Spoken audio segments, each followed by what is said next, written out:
So for today's video mga kaigsoon, so tuluan na sa tamuon saon paghanay sa video gamit ang transition of sound effects. So nay nag-request nato pag kumangkon na po na sige ni sag-chat na ko nga ani sa pag-edit sa bagana. So okay ra na siya kay dagham sa first timer sa diri nga dili pa jud kabaw willing ra man sa tamo tudlo. So natay gitawag og quality content. So mingon tag quality content so hookable video.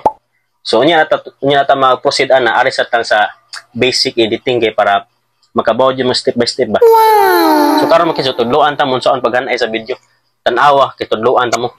So first makig so arita sa CapCut nga i-click new project nga select tong mga video nga imong editon. So kani mga video na ako makig so kay no need na ni cut kay na-cut na ni nako daan. Okay, so i-add lang na nimo siya. So click add. So ana ra siya kadali makig so after ani makig so nanata diri i-double check nimo kompleto mong video. So kana siya so okay na. So niya tumbuhato na ni makig so as request so mag-add ta og transition. So i-click lang ning white kaning taga center sa tuang video.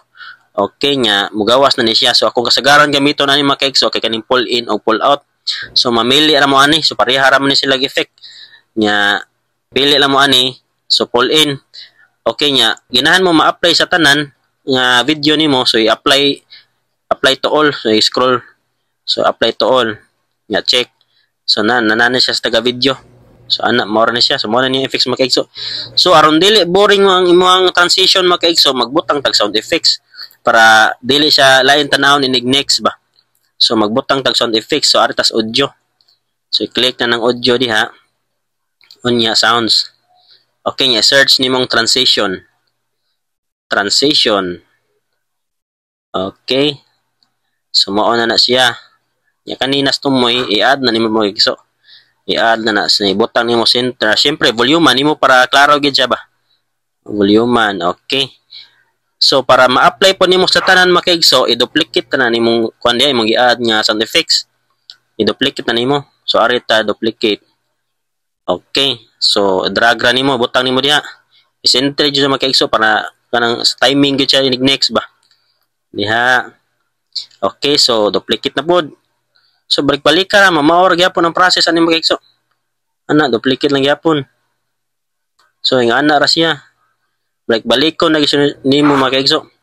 Ana, so kamo ni bahala og puno ana magigso. Inyo na punon diya tanan kanang kutob sa ginahan nimo bot nga og transition ba og sound effects. So kamo ni bahala diya. So human ani magigso kay para mas munindot pigid ato ang video, magbutang ta og background music. So arita sa sounds. So example lang ni makigso so optional lang ni bot nga niyo og background music or mag voice over mo. So ato ang kuan kay workout man.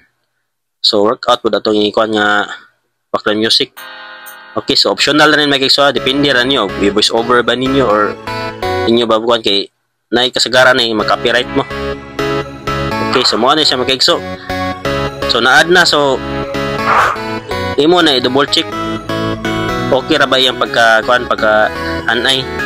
So mo na siya. Nya after ani makaigso export na diyon nimo. So ing ana na siya kadali makaigso.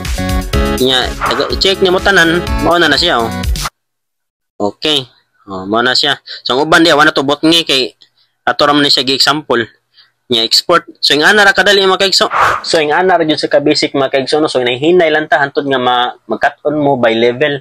Sunod ari na punta sa video effects o sa uban pang transition para so ang ato ang kon makaigso nakadepende ni siya sa content sa ato ang paghanay sa video so nakadepende na siya.